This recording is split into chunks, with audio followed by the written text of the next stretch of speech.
Go away! You ruining the interview. You talking shit.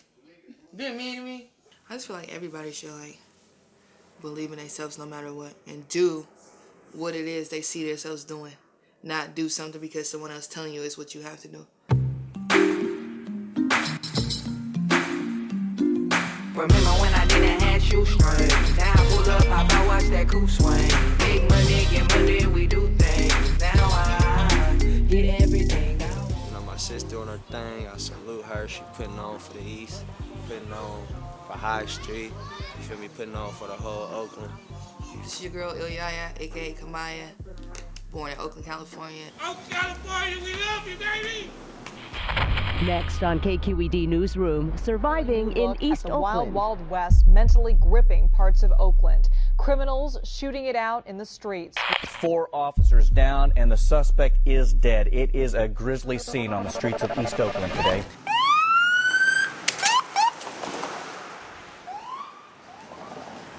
Trying to see right if my name's still on the ground, because when I was a kid, I put my name in the cement. Somewhere around here. Where's my name? We did all this. Now I was in foster homes, so I was going back and forth, and then she got me out, and when she got me out, I had to move with her. That's why she hurried up and got an apartment so I could have somewhere to stay.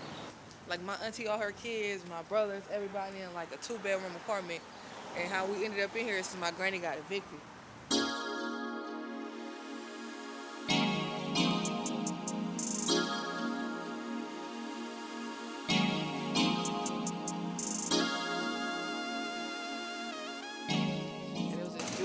He used to play basketball. He used to always come here.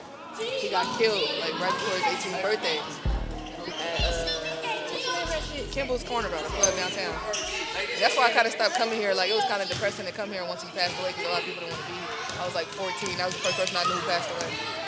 Just to see that we was two teenagers growing up in here, growing up on these streets.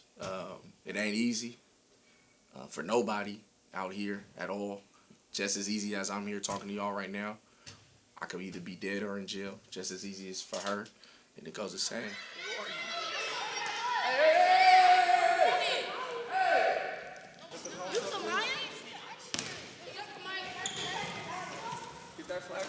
Oh, she right here. You're causing all this commotion. My bad. I'm like the girl around the way that's like the homie that made it. So I feel like that's what people relate to me so much, is it's just like your friend who made it, especially in Oakland, because everybody knows somebody who knows somebody. How you doing, baby? Nice to meet you, mama. I like your song. Thank you. I realized I wanted to make music. Once I decided to write my first rap, and I realized it made sense, like, when I did it. At first I didn't know, like, I was going to be capable of, like, rhyming like how other people did, but once I did, and I felt like I can make it all make sense and make stories, I just kept going and never stopped. Hit the club, I be showing out. Money in my pocket, I'ma throw it out. Money, big money, you should know it now. Staring at it all at once, like, damn, this really us. 20, 30,000 first week, some crazy shit. Some shit. Some young niggas that ain't nobody knew, just own one. And it was real. Ever since then, we just knew we had something special, so we always kept it lit. Once big money came, that's when it really got serious. But it's like big dreams, big goals, big money. Like, oh, you big money because you got this, that. Look at you, big money, so that's what it kind of was, like it came from there. We just always been a diligent group that always put in work. When we first started the group, he had a studio in his closet. It's kind of like, well, not barely in his closet, like in his room. Yeah. We used to record in his room. It's BMG, you know, you see the label, Big Money Gang, you feel me? My shit, you know. BMG in the building, you know how we rockin'.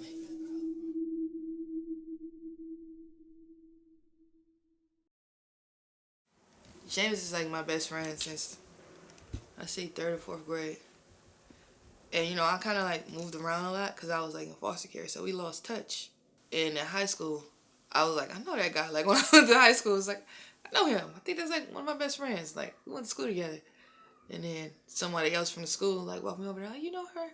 He was like, hey, yo, sis, what's up? And it was just like, since then, we've been like this, never separated, like every other day, every weekend. I'ma drink it out the bottle. What they want, they want. What they want, they want. I'ma drink it out the bottle. What they want, they want. My record Out the Bottle, that's actually him and Zay going whoop de whoop de whoop. And he like forced me like, you gotta drop this, you gotta drop this. This was my classroom. This was me, James used to like, this was me. People loved him. He just like the life of the party, the soul, like the glue of the nucleus that kept everything together. We thought we were fancy in high school. We used to think we was too good for Denny, so we go to the Elephant Bar. Like that's the type of stuff we were doing. Like we was close like that, like just kicking it like every day. So that's pretty much like blood couldn't make us no closer. Out here, Austin, Hyphy Hoochies, Boss Lady.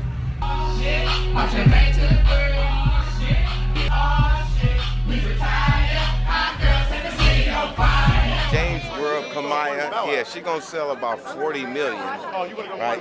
Maybe 50, you know what I'm saying?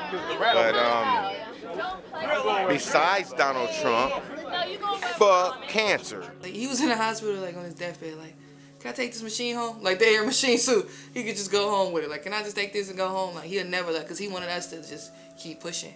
And I feel like that was like one of the hardest times for me because it was like around the time I had to do a promo run for my record. It was like my first promo run. And I didn't want to leave because I'm like, yo, it's at any second. Like, this can go, like, all the way back. I'm about to start crying. But I was like, yo, it's like an any second type thing. Should I leave or should I stay? And I just remember him being like, just go. Like, don't let me stop you. Like, just go, sis. Like, shut up, bitch. Stop crying. Because I was crying. He was like, would you cut that shit out? Like, just go. So every day until the day he passed, like, I knew it was like an any second type thing. I like would airtime him or FaceTime him like, yo, what you doing? And I just kind of watched like how he just progressed rapidly. Like one day he could barely like stay up, and the next day he just stopped talking. And the next day he just never woke up. So it was like that fast. Like I lost my best friend, and I was in Atlanta, so it was like the hardest time for me because it's like I don't want to be here.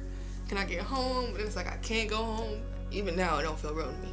Like I just come in here sometimes and just cry because it's like I'm just expecting for him to come over, like, or come in, like, say some crazy shit. And he's like, he's not coming back. So it's hard. R.P. the brother, man. Oh, God, niggas is out here for you, brother.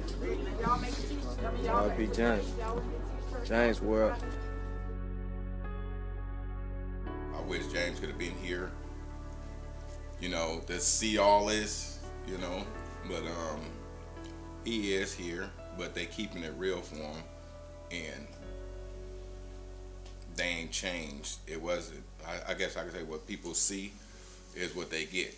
It's the real. It ain't like nobody acting for No, I ain't got the answers to this. I'm wondering if this is as bad as it gets. So, will you pass or you live? Why is it that my best friend has this cancer and shit? No, we done laughed up as kids. In different situations by my side. Where you been? So I'm by your side like a hip. I write this out with you by your side to the end. No, I don't have the answers. Why is it that my best friend has this cancer? And everything around me doesn't matter. They say it's in his body.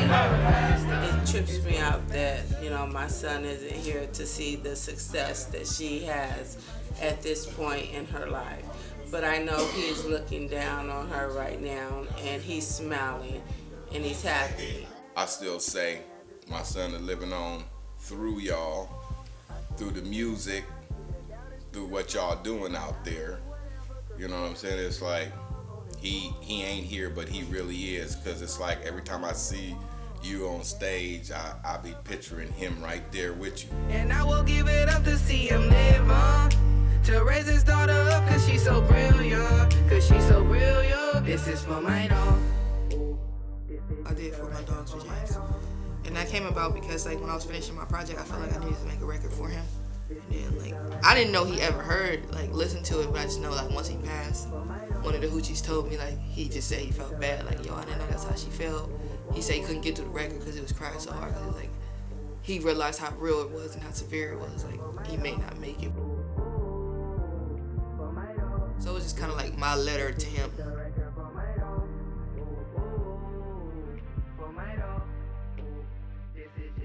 And I just remember like that night, like I recorded it, like yo, this is crazy. Because you know my best friend died from cancer, and his cancer color was yellow, which is osteosarcoma. And we just rocked the shit and came out and did the damn thing. It was me, Joey B, and Cocaine James on the whole. Same clique, same friends, never change on my folks. You know how boys did, got them things for the little wise full of shit. But really, Summer Jam was like something monumental to me and my friends that we always wanted to do.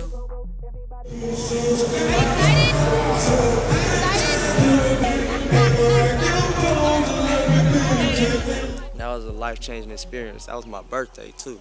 June 12th, 2016, gonna be a day to remember forever. You know, bringing us out on the stage and actually being on the stage and looking out to the crowd instead of being in the crowd, it was like, man. You know, back in the days, you knew Death Row was Death Row. You knew that So Death was So Death. So we felt the same way. Like, you gonna know this big money when we walking down the hall. So once we got to the stage, it's like everybody started looking because we had been walking around. I'm gonna turn up the Summer Jam. Is this? Like, that's how I started looking. And then once the record just dropped, it just went up from there. Like, they're like, oh shit.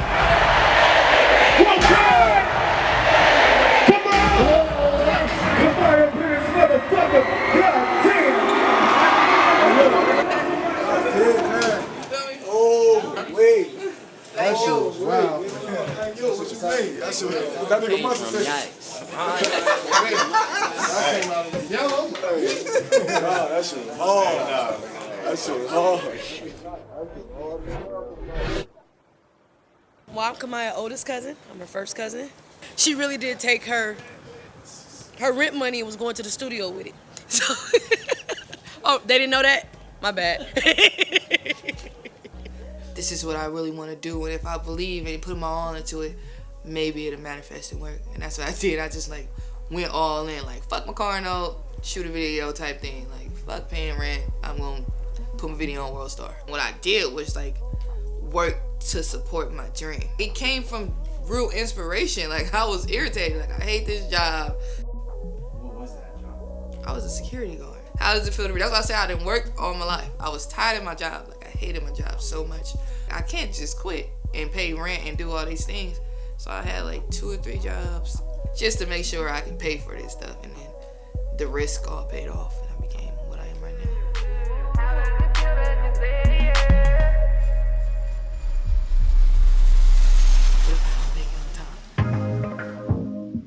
And that's another part too. I'm going to New York right away. So it's like, what if I miss my flight and I don't make it to the show back in Oakland? More money, more problems. I'm sipping more without the bottle. I'm headed to the top from the bottle. Y'all having a good time? Make some fucking noise! I don't know how to act slow motion for me. Slow motion. Damn. I'm a big fan. Look, I didn't even know some of your movies. I had just found out when I went to the Bay. And I was in that game like this. I was like, damn,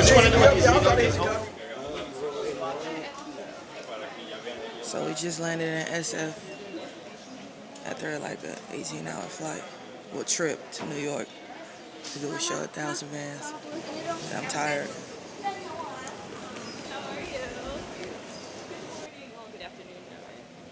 I'm saying, hey, Kamaiyah, set the steel, motherfucking fire. We here for Kamaiyah. You rolling? Okay. You gotta tell us when you rolling. Okay. Fuck it up, Kamaiyah. We here for Kamaiyah. Turn up. It's gonna be on YouTube. Hey, I ain't never seen a line this thick for no new parents, bruh. Kamaiyah got it going in this bitch straight up. Lit shit. Everybody always says, yo, start off small because you never know. But just to know that I'm worth 550 tickets as a female artist, that's dope. We out here in the Bay, man. Rock with my dog Kamaiyah, man. Y'all know what time it is. They over here going crazy. Where Kamaiyah? Ain't ready. We like, yeah. I done security, man, for everybody.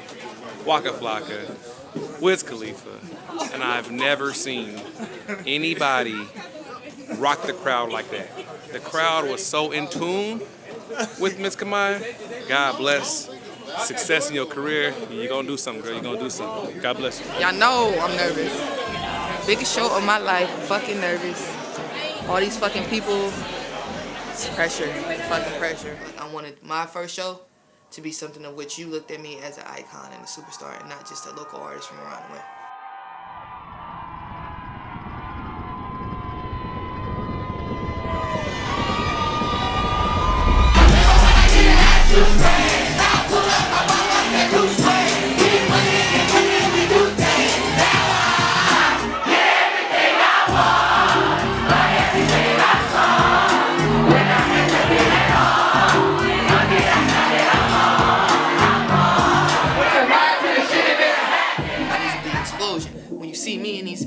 crazy. Like, oh my God, she here.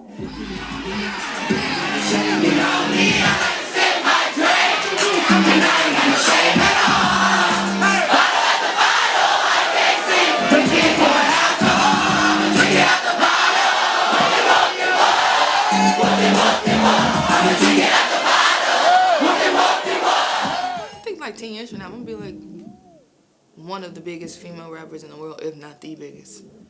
That's how I see myself going. That's just not even being cocky. It's just, you gotta believe. And I believe that I'll get here. So what's gonna stop me from getting there?